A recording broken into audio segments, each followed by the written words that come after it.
Hi, Cindy. Hi, Jay. How are you? I'm fine. How are you? Good. Good. So y'all have two handheld phones you're using. We do. That's correct. Yeah. That's very nice. It's a lot clearer. And do you mind if I record this? I appreciate it. That's my first line is please take notes, so that'll be even better. Oh, excellent. Yeah, you are being recorded. Okay, great. Let me give you my little spiel first, and then I'll see if y'all have any questions about the process, and then we'll get the kiddies on the line. Okay. The reason I say take notes, and so as you're listening to the information again, be aware that animals sometimes speak symbolically. Right. I'm getting information in images, words, and feelings. And so I can also mislabel a feeling. Like another communicator once told me my dog didn't like to be fenced in. Mm-hmm. And we live at a summer camp and there are no fences. So whether my dog actually did the symbolic don't like to be contained and showed a fence image, or whether she showed that feeling of confinement and the communicator labeled it as a fenced in because that would make sense in a dog's world. Right. It took me a couple of days to realize what she was saying. Is she didn't like to be cornered by those campers. She didn't like anybody in her face. Right. So having a little wiggle room with your interpretation is good. Well, just so you know, I worked for years as a professional psychic. Oh, great. So you understand all that. Right. So I have a pretty good, because often in working with clients, I'm more clairsentient than I am anything else. Uh-huh. So oftentimes I would feel things or have images in my head that were difficult to translate to, into words or really capture as far as language goes. Yeah, so you understand exactly what I'm talking about. Sometimes it's a whole global story that comes in one little image. Exactly. Yeah. Okay, good. So the way we will determine that I'm talking to Pandora or Amelia is in the beginning, you did just what I needed. You gave me just that little bit of information because I like to start as a blank slate. Right. And then I'll pick up their personality. Okay. And that comes in little blips, and I'll ask for feedback at the end of that because I give it to you kind of as I get it. Uh-huh. And then once we're off and rolling, I like feedback because the more you can verify. So let's say I say, Pandora, who I know is a cat and not a dog, loves to ride in a car, which would be a dog thing. If you can verify those things that we can, it validates the information that we can't verify. Right, exactly like when I'm doing a reading. Yeah. So if I tell somebody something, like I just see that you're considering a new job, yeah. And for them to say, "Oh my God, yes, that's right," yeah. So then I know that I'm on the right, that I'm interpreting what I'm getting correctly. Exactly. So that's the same thing for me. So once I've kind of gone through my little comparing notes on personalities, I love the feedback. Okay. And if I get off that. It doesn't happen often, but it can happen in a barn full of horses or in a family where somebody else wants to, kind of reaches over and grabs the microphone. Right. You would recognize a shift in personality. Right. Then we just stop and kind of see what Amelia needed to say if it was Amelia. Okay. Any other animals in the family? Nope, not currently living. Okay, good. So it's going to be between the two of them that we're talking. Right. Now it is. We did have some other small animals, and it is possible that even though they're no longer physically with us, energetically they may be. Yeah, exactly. So. Okay, so we'll just keep that in mind. Since you already know all this stuff, Star, I don't really need to belabor the point. But I usually say notes, feedback, and metaphors. So that's kind of my piece of my spiel. Any questions on your part? I don't think so. Jay, do you have any questions? No, I'm all set. Okay, good. All right, so just confirming, Pandora is black and white, long-haired. Is she like that tuxedo black and white? What's her... what's her face? Is her face black and white? White. White face. White. She looks like she was a white cat that's wearing a little black beret with a little black cape, and her tail is all black. Oh, perfect. And she's white everywhere else. Okay, that helps. I'll make those notes real quick so I can transfer them later. Okay. And the thing to look for with kitties is just like some people who talk with their hands, they use their body to express things. Do the kitty roll over when I'm saying she says she's happy? Flipping their tail if they're expressing irritation. But almost universally, they will do a unique ear movement thing. It's almost like the radar tracking a satellite on the top of a mountain like you see in the movie. Right. Kind of moving back and forth, and usually they're not synchronized, the ears. So just keep an eye. These don't have to happen, but they're just more indicators for us that we're talking to them.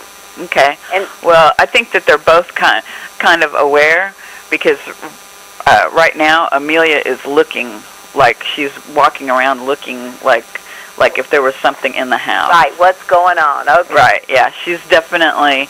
In fact, she often when she gets. Well, wait. Don't tell me. Okay. But I will quickly just say to her. Actually, what I'm going to do is just say hello to both of them, since you see Amelia kind of being a little agitated, and then say to Amelia, we're going to shift to Pandora. At that point, then I'll get Pandora's personality. So let me just get them both on the line and kind of let them know what's up first. Okay. Okay, so that is a heart connection. You can join me in that, and it'll take me a moment or two in silence, okay? Okay.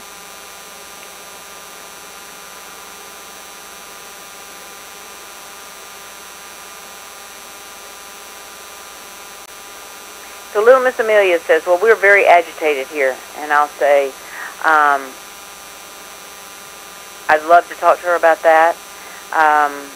I think we're going to need to reassure her for a second here. Okay. I would say her personality is that she's very bright. Bright, curious. Under normal circumstances, she's a happy little kitty. She says she's a cat-like cat, basically. So my feeling is that she's skittish in the way cats are. Instead of a dog-like cat that's kind of solid and they plod around, she's a very light, little ballerina-type energy. And I think I think she's concerned about Pandora, and she knows that's the reason for the conversation. But I think under normal circumstances, she really is just a real little light being. Does that sound like her? You're dead on the money. Oh, good. Okay. So I think she's going to just get to go first, knowing that we really want to give the majority to Pandora. The way I like to let them see how it's going to work is if you just tell me something that you love about her using her name. So she's only going to overhear you talking to me, and I'm going to simulcast it, and we'll just kind of let her jump in the conversation that way. Okay. Well, I just love how sweet she is, and how perky and bright and shiny and affectionate. She's so beautiful. I like when I'm working here at home on the computer, she jumps up on my lap. Yes, and she's like your muse, so to speak. She likes to listen to what you're working on. You know, you may also notice, Jay, that she may jump up in your lap, especially if you're kind of getting a little tense. So she feels that she's your kind of co-writer, and that she usually comes in at a moment where she feels like it's good for you to take a deep breath and kind of shift your focus for a second. So you might just watch and see if that is really kind of the dynamic of how it happens. Okay. Okay. Anything that we want to talk to her about? Or do we want to tell her now that we'd like to talk to Pandora first and we'll get back to her? She seems settled down. Okay. That's my sense, too. I just wanted to be sure. She knows she'll have a voice, but she also feels like this is about Pandora. Mm-hmm. So let me shift gears to Pandora. Okay.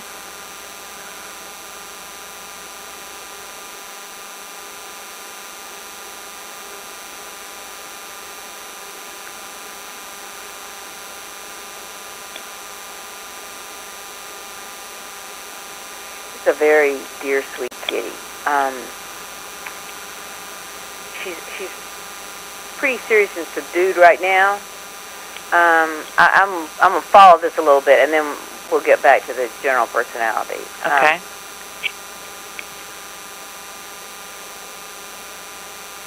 And, you know, I had the clue. You said it was a health issue. So I said, I'm wondering if you don't feel good, because that Star said that we were going to be talking about a health thing. I don't get pain. What I get more is a systemic depletion.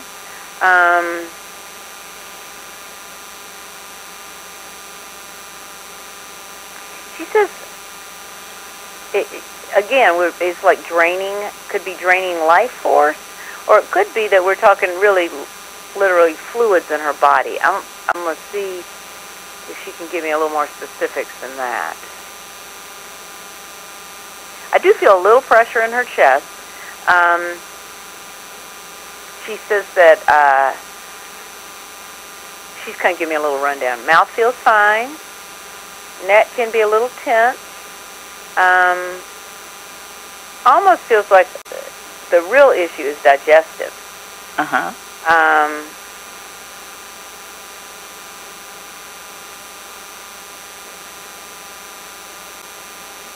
And she says it could be kidneys. Now, usually they don't give me names. They show me where in their body it is. So she may have overheard that. So I'm saying, okay, we'll probably want to talk about this in a minute. I just want to be sure I'm talking to you, because especially with health issues, we want to be sure. So let me get a little more personality from her. Well, she's just, she feels like that she's been the center of the family. She holds everybody together. She kind of holds the energy of the house, meaning that, you probably know what I mean anyway, but she fills up the house, a lot more presence than her little 10 pounds. Yeah. And again, not knowing if it's just right now or if it is normally her personality, I get a little more serious, observer, calm energy than the little playful Amelia. Yeah, you're. I got her? You got her, yeah. Okay, good. Let's give her a compliment. Something you love about her using her name. Oh, Pandora is so beautiful and so smart and just so aware. She is a very conscious little person. She is, and some of that consciousness is what she's talking about when she was talking about filling up the house.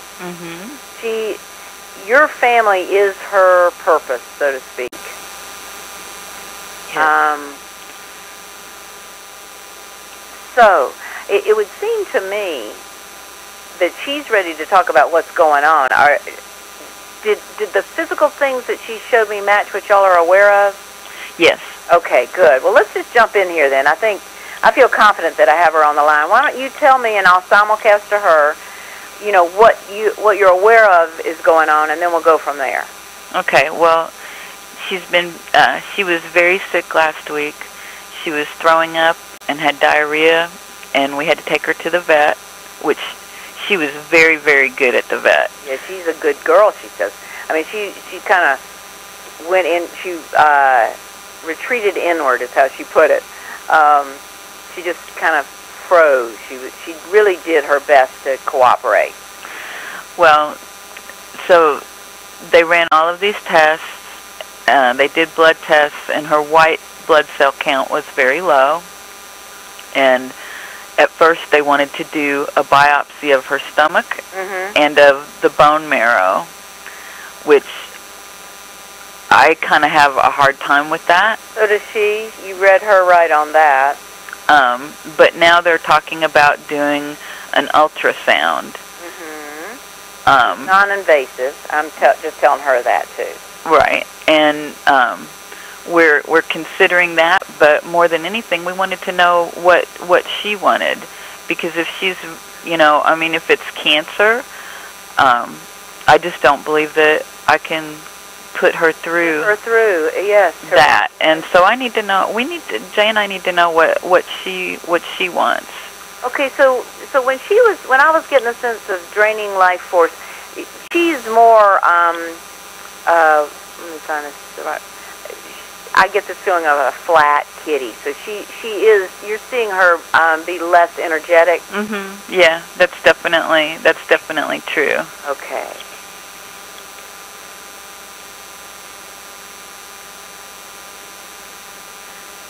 sense is, it's interesting because she just jumped right in on this one, that the ultrasound's not going to show anything. I almost wonder if it's like leukemia or something, if it's something that's not a mass growing somewhere. She said that her appetite until she got sick was normal. Am I right? Yeah. Okay. So it's not like she's got pain or she's got pressure. I didn't feel pressure anywhere other than her heart, and I feel like it's the heart pressure is not like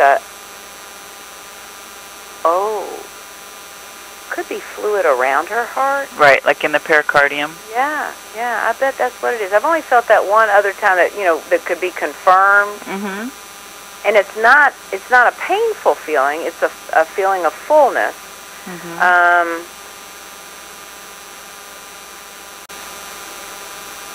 So this is something that might be able to be treated with acupuncture. My sense, and then I want to see what her sense is, but since my brain kicked in, I'm just going to throw that out. That would be the best route because it's all about balance.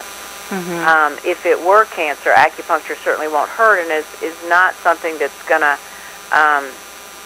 traumatize her or deplete her. It would just help get her system balanced again to give it the best shot. And you probably work with a pendulum too, Star. Do you use that at all? Not too much. Okay. I do. So I'll just throw this little piece out. Lots of times I use it for health things where I feel like I wouldn't know if it was my pancreas or my liver, so it's my belief system I project onto the animals that they also don't know whether they've got a problem with their liver or their kidneys. So if I ask if it's cancer, ask the pendulum, because I feel like that's universal knowledge. I get a no on cancer. Okay. If I ask if it would be helped by acupuncture, now Pandora already said she thought so. She thought yes. And I get a yes with the pendulum, too, that acupuncture would help. I'm feeling like, and I'm just looking for backup from the pendulum, that the ultrasound, I said, would it be helpful, and I get a no. Okay. So I think what it might show is that there's nothing going on. I mean, there's no mass. Right. Now, again, I'm not a vet. I don't diagnose. You always want to take what I say with a grain of salt. Right. Okay. Right. Well, that kind of dovetails with what we. Your sense. Yeah, we're feeling, and I mean, she's gotten sick like this the last couple of years. It's always been when it's really hot. So we feel that might play. That part of it is seasonal as well. Yeah, and it may just trigger whatever response that her digestive system has, being overheated. She doesn't think so. She says, I don't think that's it. And so I'm saying, well, could it be viral? It could be something happens this time of year. This one felt different than the other times, she says. Okay. And I think she feels it was more serious. Did it look more serious to y'all? Yes. Yeah. So, since she's so kind of engaged in this, let's see if she's got ideas, suggestions. What does she think would be helpful? Okay. Fluids have been helpful. Did they give her fluids when she was at the vet? Subcutaneous, yeah. Yeah. That has been helpful, she says. And could be that she was dehydrated from the diarrhea and throwing up. Yeah, I'm sure she was. That was part of the reason that I made the decision to take her to the vet. Yeah, and so she did feel better after that because she was feeling so crummy before. Let's see what else she said. She says, we don't really want to make a big deal of this. That sound like her, or that sound like y'all, or is it the whole family? I'd say that sounds definitely like her. Yeah. Help me with some questions here. Okay. Well, one of the things that would be really helpful to know is what we can do to make it easier for both her and us when we have to give her medicine. Okay, so y'all giving her pills? Well, the vet had us giving her some antiemetics for a few days, which we're done with that. But I routinely give her, because she is long-haired, and her digestion has never been really fabulous. So I give her all-natural petromalt, which doesn't have any mineral oil or whatever in it. And then when she has, because frequently her, she's just all over this. This is so funny. Is she? What's she doing? Oh, she's just like looking at me, acting like she's spraying, which is something that she does, even though she's a female cat. She doesn't actually. I've got a little girl who does that. Yeah. And just spray, just does a little dance. Yeah, and she's just really in the conversation. Yeah, she's totally in the conversation. So I give her the petromalt usually a couple times a week, and then because when her colon gets a little congested, often it affects her kidneys. So I give her homeopathic cantharis, which I grind up and then just dump a little bit in her mouth, which she does not really appreciate either one of those things. Neither one of them tastes very good, she says. Yeah, I know. And so what she shows me is that you get her by the scruff of the neck, and she's kicking with her back legs. Is that what happens? Well, usually what I do is I cross my legs Indian style and then kind of hold her in place. If I have to give her a pill. Right. And yeah, sometimes when I give her, usually I try to catch her when she's relaxed and then just dump it in her mouth, the powder. The petromalt, usually I just grab her and squish it in her mouth with my finger. So the problem for her is the surprise attack. She would rather have just a little discussion, not even a big involved discussion, but it's time for your petromalt. Now, if you say that, is she going to run? Usually, yes. Okay, so maybe you grab her and say it's time. What she says is then she's got to be vigilant most of the time. so she, because, and I've tried this technique too, and then suddenly they won't get on the sofa with you anymore because you happen to grab them to do the eardrops at that spot. Right. She's saying right now when she doesn't feel as good as she'd like to feel, she'd like to be really able to let down her guard and rest. So I'm saying, so how can we work out the system with the only 2 medications that you need? How often do you do not the petromalt, but the other one? Only if she's having problems. So probably maybe once a month, maybe less than that. But usually it takes at least 2 doses before it works. And and it does make her feel better, I think. I'm explaining to her what it's for. Why you're doing that, and that it's just to get her digestive system moving along better.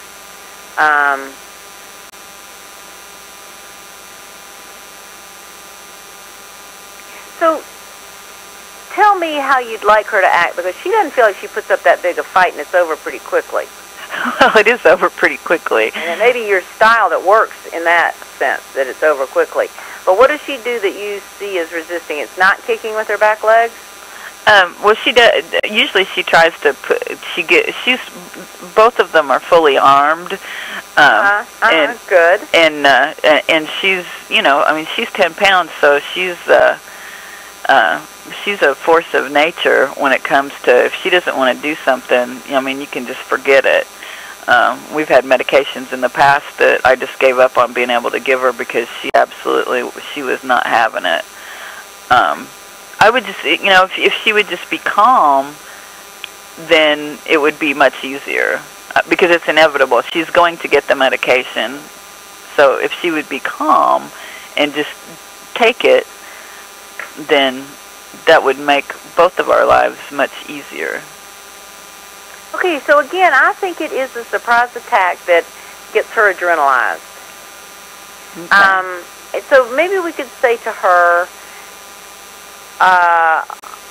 she won't lick the petromalt off your finger. Right. Okay. I'm looking for suggestions from her. Let me just give me a sec here.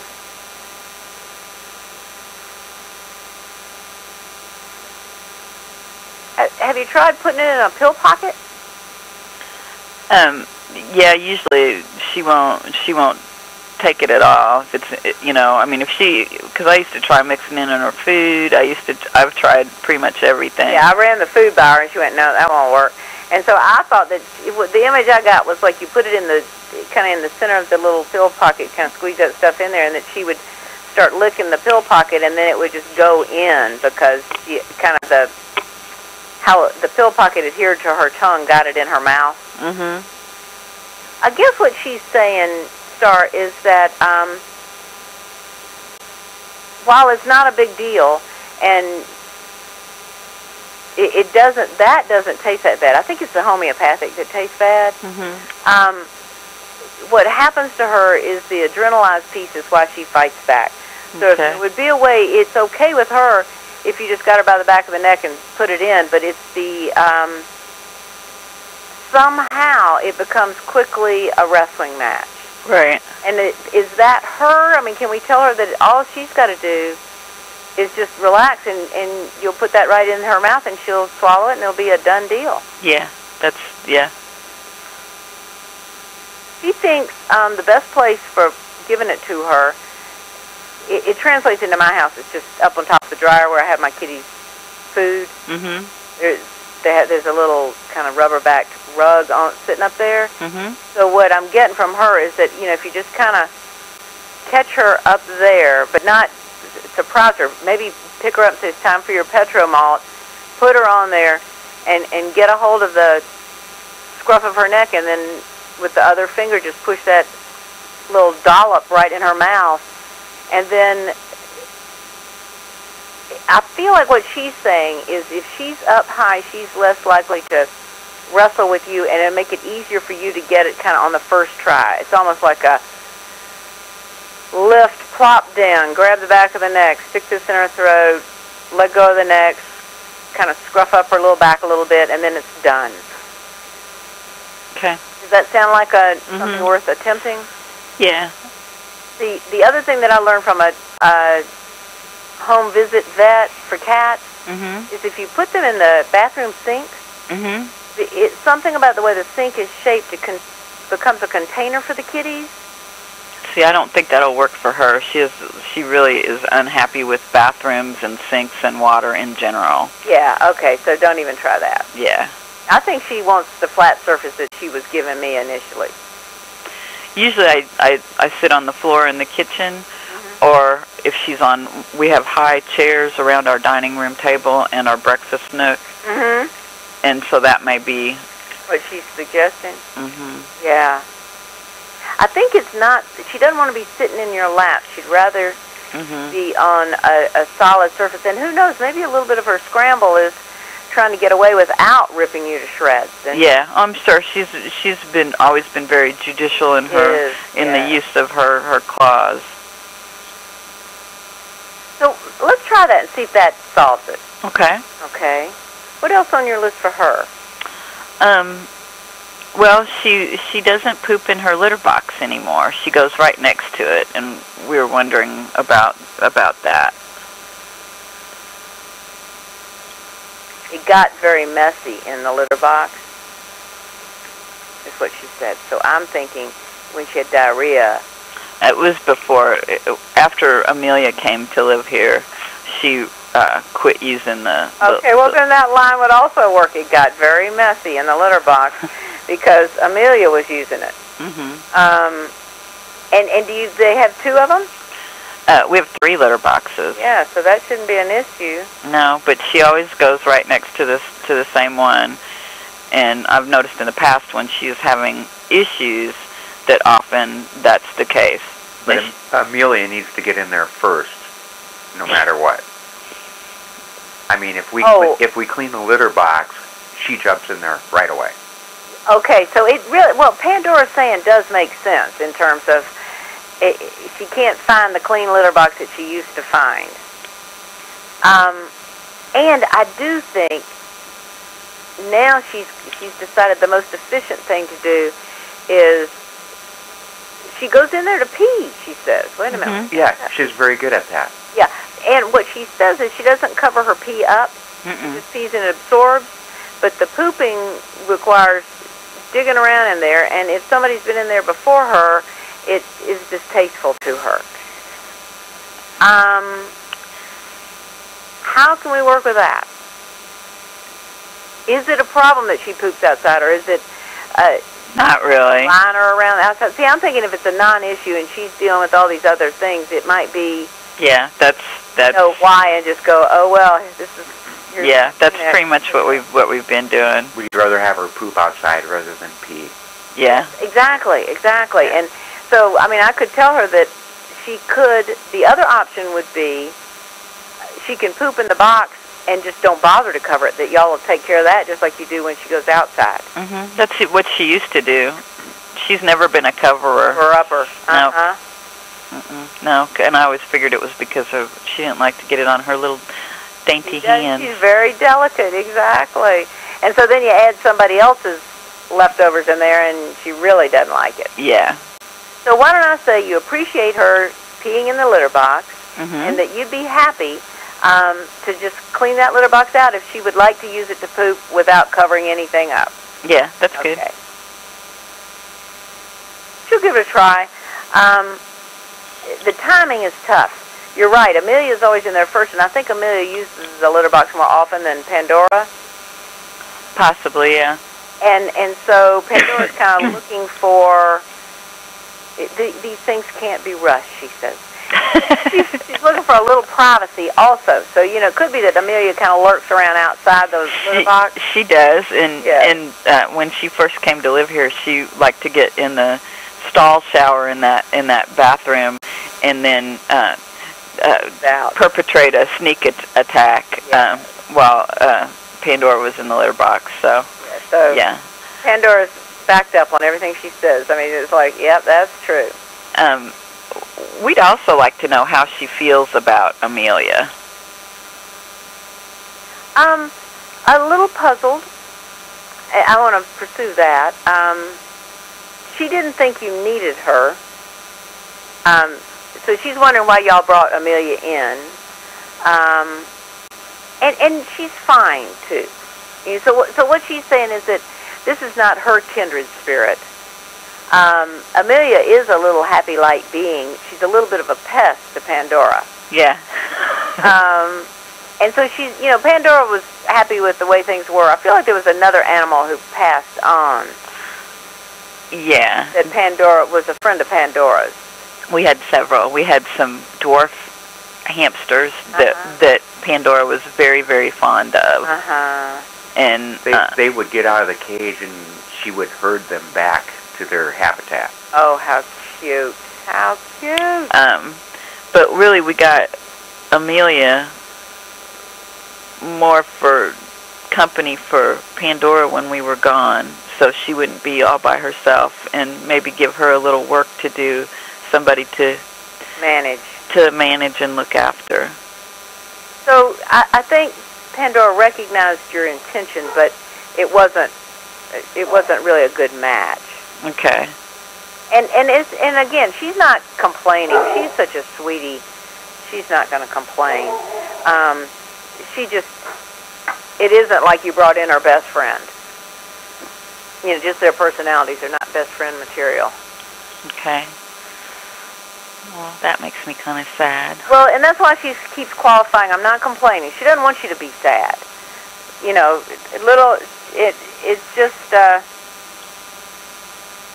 there's no battle going on between them, right? No, not really. But she does hiss at Amelia a lot, and when we play, they do take turns. Like they both sit there, and then it's one's turn, and then the other one's turn. So they've worked it out. Yeah, pretty much. I mean, they get on pretty well, and actually used to when we would be gone, Pandora would just be frazzled when we would come back. Yeah, the company helps when you're gone, she says. Yeah, and that was the big part of it. That was your main intention, really. Because she's in charge, so now Amelia is sometimes upset after we get back, but Pandora, I mean, doesn't cry or is not upset when we come back. So yeah, good. Okay, let's look at her list. I don't want us to totally cut Amelia out of this because I can feel her waiting to talk. Yeah. How about scan your list for Pandora?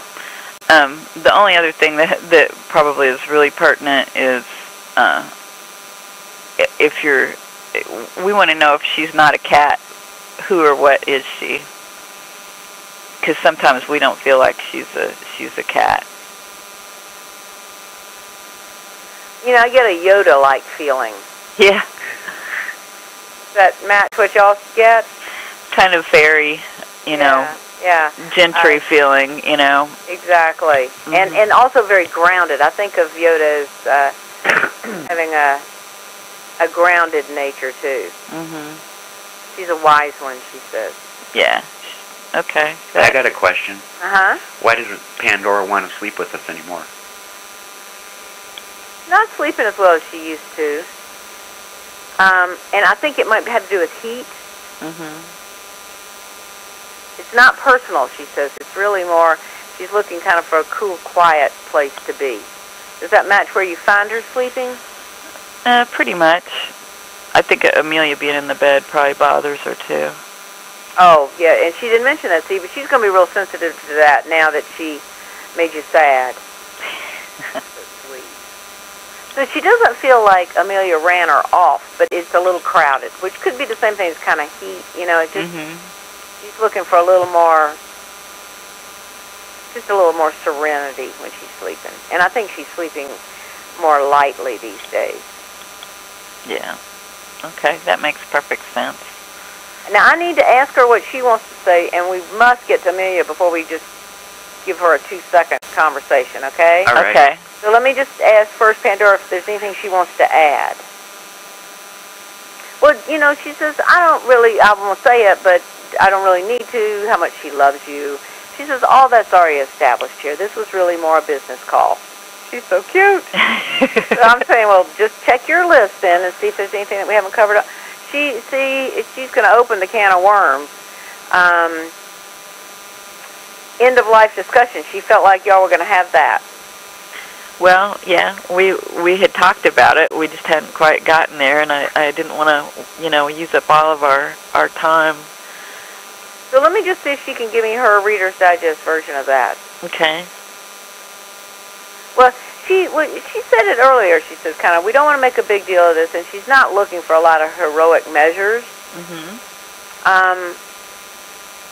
And she said the details will come. She doesn't think that she's going to die right away. Okay. She thinks that this, whatever it was, kind of took a lot out of her, but she feels like she's going to slowly regain her energy. Okay. I do feel like acupuncture would probably be great in kind of bringing her back into balance and seeing if that's just an optimistic perception or a reality. Mm-hmm. And then if it comes time to make a choice and you don't feel like you've read what she wants, we could have another conversation. Sure. That's kind of what I was thinking. Okay. The one thing on the acupuncture is she's going to have to ride in the car, which she really does not enjoy. Yeah. To go basically almost across town. Well, she says, let's think about that. She says, here's pretty good clarity. Let's give it a few more days before we do anything. Okay. So that'll be clear. You'll know that she's either coming back and doesn't really need support or that she's not and could use some support. Okay. Okay, little Miss Amelia, she's been so patient, she's just about to go nuts now. Let me get her on the line here. Okay. So she's anxiously concerned about Pandora. She says, so do we think she's okay? And I would say, yeah, we think, it sounds like she's not in pain and that she wants us to give it a few days before you do anything else. Because really, Amelia is very attached to Pandora. Yeah, I can tell that. Yeah, and really relies on her.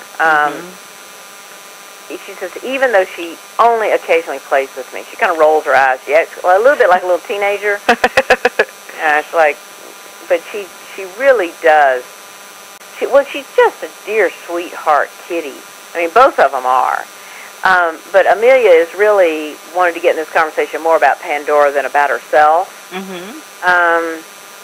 She's known that y'all been worried, and also that Pandora was gone, and so I could tell her that y'all took her to the vet. I feel like she spent one night there. She was just there for the whole day. Okay, because Amelia said she must have seen you without Pandora, or something about the exit and then the return without her was very alarming to Amelia. So. Oh yeah, that's true, because I came home. I took her to the vet, and I came home, and I had to change clothes, and then I had to go back to work. There you go. And then she hid all day. I didn't see her all day. Okay. So she didn't want to go where Pandora went. That's what. Yeah, she really hates to go to the vet. Yeah. So I was saying, don't you worry. That was just because Pandora's stomach was a big mess, and so they were going to get some special treatment from the doctor. Good. And little Amelia goes, it's not my fault. And I said, no, this doesn't have anything to do with you that we know of, right? No. Okay. Not a thing. Yeah. I'm asking her just if she has any hit on what's going on with Pandora, and she says she feels like she's improving.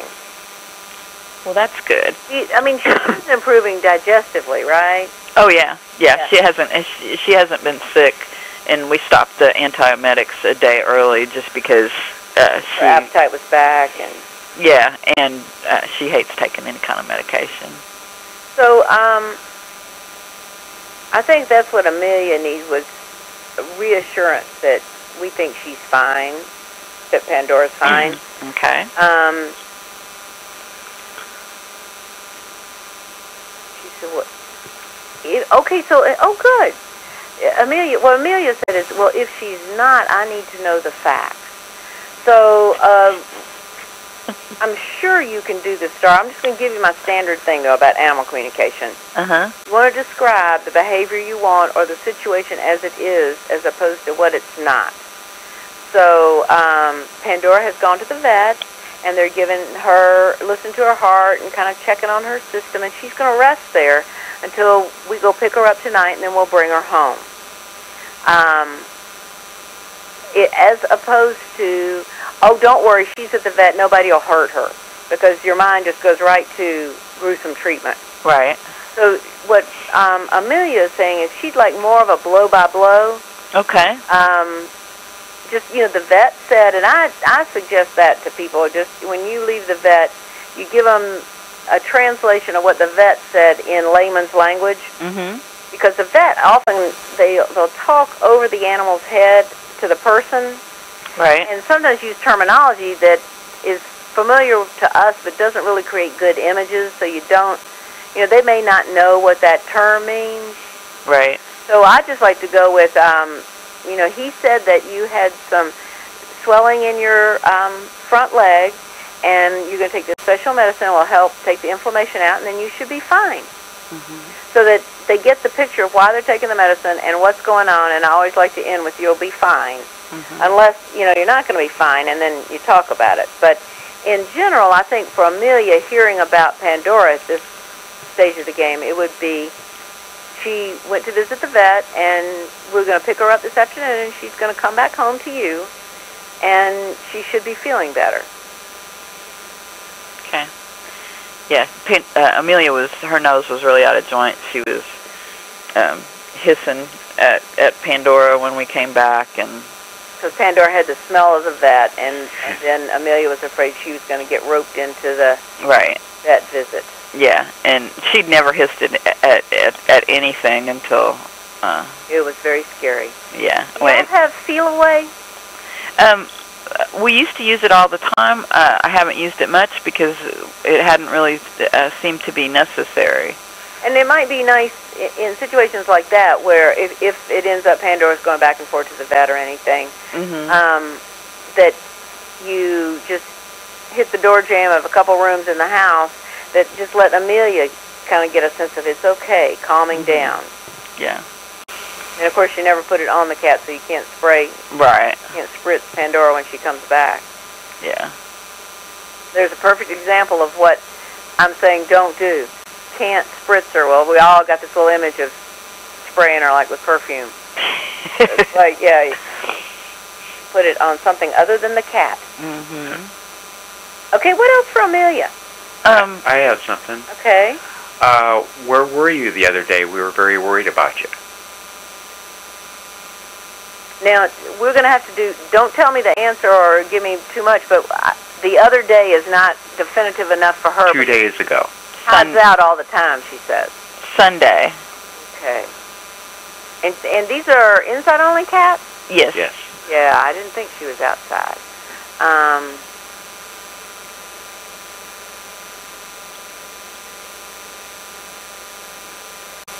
I feel like, I mean, she was hunkered down somewhere. And I think y'all moved the carrier or did something that gave her the clue that there was going to be another vet visit.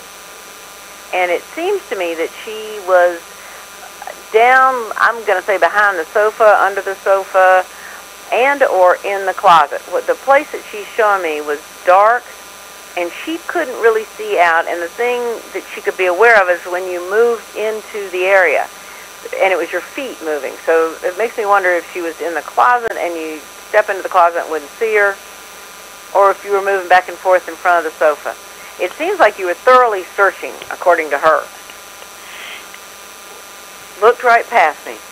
Yeah, well, we couldn't see her. She's really hard to see when it's in any dark area. But we had some strange people in the house, and they were doing work on the plumbing, and she just completely flipped out. And for hours and hours, we could not find her. She would not come when we called her. We thought maybe she got out. We were terrified. Yes, we were terrified, and so was she.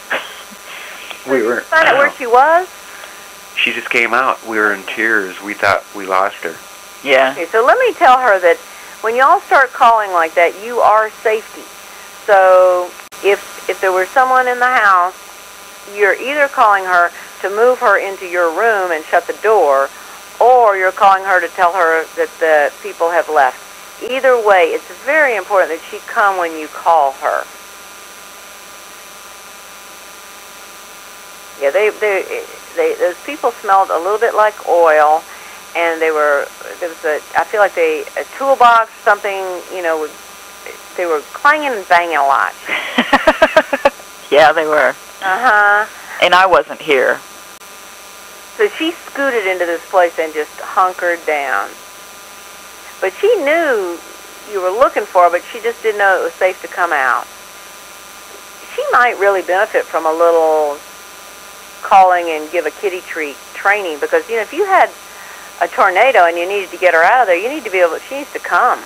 Yeah, well, normally she does. She's never not come before. Okay, so this was just really a scary thing. Yeah, it was really scary. I think it was linked with also the Pandora's disappearance. You know, Pandora left, and then not at the same time, but I think it just has Amelia a little more vigilant about what's going on in the house right now. Yeah. Yeah, I think that's definitely. I feel like, do y'all have a kind of deep master bedroom closet that's not real bright? No, we're pretty sure she was in the basement. Well, we know she was in the basement. Oh, okay. But we have a sub-basement, and we think that's where she was. Okay, so that would be also dark and... Yeah, very dark. Cool, and probably could see things moving back and forth. Okay. Almost out of time. Anything? See, she really was about Pandora, so I invited her to listen to that whole conversation. And so she really just wanted to get in early on, and then doesn't seem to have any real pressing agenda. Okay. There's one other thing I would like to know, if you have time. At night, she sees, often, like when I get in the bed to read for a little bit before I go to sleep, she will see something in the hallway that I can't see, and I'm just wondering what that might be. It feels to me like it's like an entity, for lack of a better word, but it feels like it's a tall being. So it's not like one of your little dwarf hamsters. Right. It's probably, is it fairy maybe? Yes, and she is looking up a little bit, isn't she? Uh-huh. Oh, yeah. Yeah, It's a benevolent being, she says. Okay. Fascinating. It always smiles at her. So cute. Excellent. Okay. I wanted to say thank you. I got the PayPal payment. I've been kind of behind catching up my emails, but I did see that. Thank you very much. Oh, well, yeah, we had so much going on that normally I would have done it right away, but we had major trauma with pipes backing up and cat clanging sickness. And banging. Yes, and clanging and banging and hidden kitties and all kinds of. Do you have anything else, Jay? Not really. Okay. Okay, let me just double check with them. Be sure nobody has anything that they really need to say. Okay. Well, it's kind of just a little chorus of "We love you." You know, they have a real good voice with you. They feel that, and I often back myself up with other communicators when it's health issues with my animals. But in general, they feel very well heard by y'all. Okay, well, we do try to, I mean, when we're leaving, we always tell them, and we try to give them pictures of how many days, how many nights. Perfect. It's clear that they feel like they've got a direct line to y'all, which is really nice. You know, and I try to ask them about food, and, you know, I mean, you're tuned in. We treat them like the little people that they are. We have pictures hung for them. We have calendars hung for them. All those so they can see it. I love it. What fun. I have a friend, and I have to clear the line because I've got another call, but I have a friend who he hangs pictures at his dog's level, and I've noticed that when I walk in with my dogs, they all seem to look at the artwork. It's really cute. It's like, oh, well, look, isn't that interesting? Yeah, I build frames, and so we made frames and pictures for them at their level. Perfect. What fun. That's great. You don't happen to have a photo of them looking at one of the pictures, do you? I don't think so. I was going to think that'd be so cute on my website. Well, if we take one, we'll send you one. Definitely, and we just put a little blurb that says, you know, however much info you want, but Pandora gazing at photo or picture hung at her eye level or something. It's such a great idea, and when I saw my dogs without any prompting stop and look at them, I thought, wow, this is a better idea than I realized. Yeah. Okay, pleasure meeting y'all.